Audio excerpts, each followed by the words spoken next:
Kalau saya hidangkan satu pinggan makanan di hadapan anda, bolehkah makanan itu menyembuh luka di hati anda? Itu bukan soalan dari saya. Itu adalah soalan daripada buku yang saya baca. 100 hari di sebuah restoran tanpa menu. Angin petang menyentuh laman, daun bergugur jatuh ke riba. Ada cerita di dalam halaman yang perlahan-lahan merawat jiwa. Assalamualaikum dan selamat sejahtera. Nama saya Irdina Sofia binti Muhammad Firdaus dari Sekolah Kebahasaan Saint Paul. Kod sekolah saya ialah ABB 2098. Selamat datang ke sebuah persinggahan jiwa. Hari ini saya nak bawa anda semua masuk ke sebuah naskah setebal 439 muka surat yang sangat istimewa. Jadi saya baca sedikit demi sedikit waktu makan tengah hari dan sebelum tidur. Sebagai escapism kecil yang akhirnya menjadi sesuatu yang sangat besar. Buku ini membawa saya mengembara ke sebuah restoran yang pelik. Apabila saya menghayati buku ini, saya seperti di dunia yang lain. Serap penceritaan emosi yang menaluk pentingnya rasa bahagia untuk sekecil-kecil perkara. Di restoran ini, tiada menu tetap. Pemiliknya memancung percaya makanan yang tepat boleh merawat jiwa yang luka. Setiap pelanggan yang datang tidak ditanya, "Encik nak makan apa? Puan nak minum apa?" Tetapi ditanya, apa luka yang kamu bawa hari ini? Pelik kan? Restoran ini hanya dibuka 100 hari dan dalam 100 hari itu mancung perlu dapatkan 7 tanda tangan pelanggan. Bukan kerana makanan sedap, tetapi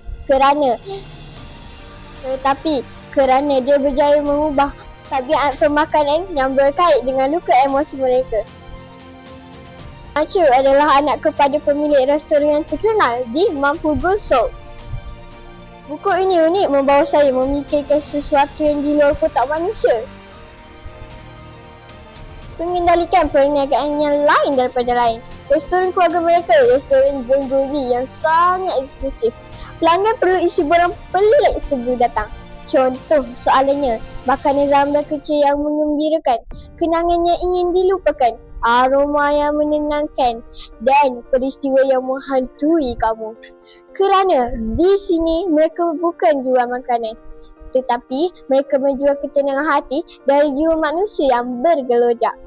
Antara pelanggan mancung, seorang lelaki Korea berusia 30 tahun juniornya tidak makan kimchi dan seorang lagi Nakwan yang tidak makan jokbal kerana hidangan itu mengingatkan kepada bekas kekasihnya.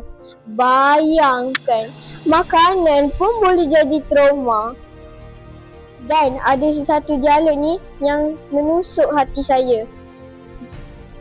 Boleh ke saya senyum ketawa sambil makan jokbal ini? Dan dalam ayat itu, saya nampak bukan tentang makanan, tetapi tentang seseorang yang cuba bangun semula setelah patah hati. Santai, banyak dialog. Buku ini mengingatkan saya tempat-tempat kecil seperti kedai makan, kedai si boneka atau restoran yang ada di tepi jalan. Ia menjadi tempat pulang yang paling semangat. Tetapi dalam santai itu ada luka yang cuba disembunyikan. Buku ini mengajar saya satu perkara yang sangat penting. Luka kita kadang-kadang kecil. Ia tak membunuh kita, namun cukup untuk mengganggu emosi dan mental anda panjang hari. Dan mungkin kita semua ada job masing-masing dalam hidup.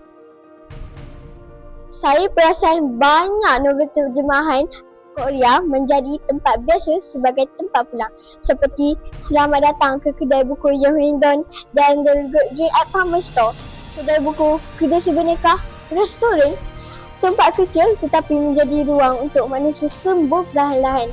Bagi saya, buku ini bukan tentang makanan. Buku ini tentang memaafkan diri sendiri dan bagaimana mahu berdamai dengan takdir kenangan.